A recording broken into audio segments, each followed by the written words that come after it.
கடந்த காலங்களெல்லாம் பார்த்தீங்கன்னா, எனக்கு தெரிஞ்சுங்க, நான் நெறைய இடங்கள்ல பயணப்பட்டுருக்கிறேன். இன்றைக்கி ஐஏஎஸ், ஐபிஎஸ்ஸு இந்த மாரி துறையில இருக்கிறவங்க, அரசு பதவியில, உயர் பதவியில இருக்கக்கூடியவங்க, அப்புறம் நெறையா வெளிநாடு, வெளியூர்ல வேலை பார்க்கக்கூடியவங்க எல்லாருமே, அவங்க அம்மாவோட உழைப்பில வந்தவங்க நெறையா இருக்காங்க.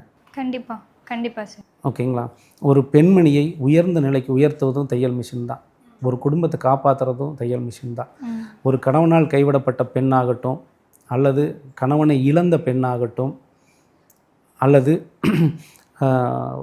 கணவன் செயலற்றவனாக வேலைக்கு போகாத ஒரு குடிகாரனாக இருந்து அந்த குடும்பத்தை காப்பாற்ற முடியாத ஒரு சூழ்நிலை இருக்கிறப்ப உதவி செஞ்சது, அந்த வருமானம் ஈட்டுவது எல்லாமே பெண்மணிகள் தான். அவங்க தான் இந்த நாட்டின் கண்மணிகள்னு கூட நாங்கள் சொல்கிறோம். பெண்மையை போற்றணும்னு தான் மீண்டும் மீண்டும் நாங்கள் சொல்கிறோம். பெண்மைக்கு இணை வந்து இந்த உலகத்தில் எதுவுமே கிடையாதுங்க.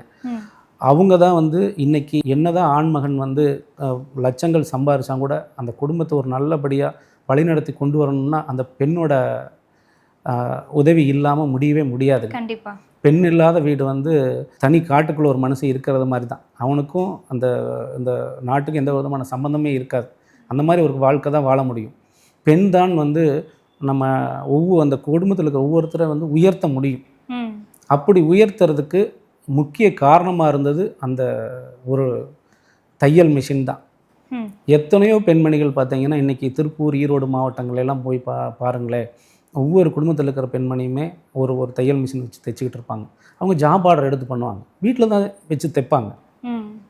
தவறே இல்லைங்க. ஏன்னா இன்றைக்கி ஒரு ஜாப் ஒர்க் செஞ்சு கொடுத்தீங்கன்னா ஒரு பனியன் தைச்சி கொடுத்தா ஒரு பீஸுக்கு 15 ரூபா கொடுப்பாங்க, 20 ரூபா கொடுக்குறாங்க. அவங்க ஒரு 100 பீஸ் தைக்கிறாங்க அப்படின்னா அவங்களுக்கு ஒரு 1500 2000 வருமானம் வரும். அப்போது நீங்கள் இதை வந்து எப்படி கெடுதல் அப்படின்னு சொல்லி நினைக்க முடியும்? கண்டிப்பாக இல்லை. இதெல்லாம் ஒரு அடிப்படை தெரிஞ்சுக்கிட்டு அடிப்படை வாஸ்துவுக்கும் இந்த தையல் மிஷினுக்கும் 1% கூட சம்மந்தம் இல்லைங்க. அதுதான் சொல்கிறேன். இந்த கேது, ராகு, சனின்னு சொல்லி ஒவ்வொருத்தரையும் ஏமாத்துறது, அதை வச்சு பணம் பார்க்குறது, இதை யார் செய்வாங்கன்னா ஒரு குறிப்பிட்ட சமுதாயம் அப்படியே பண்ணிக்கிட்டே இருக்காங்க.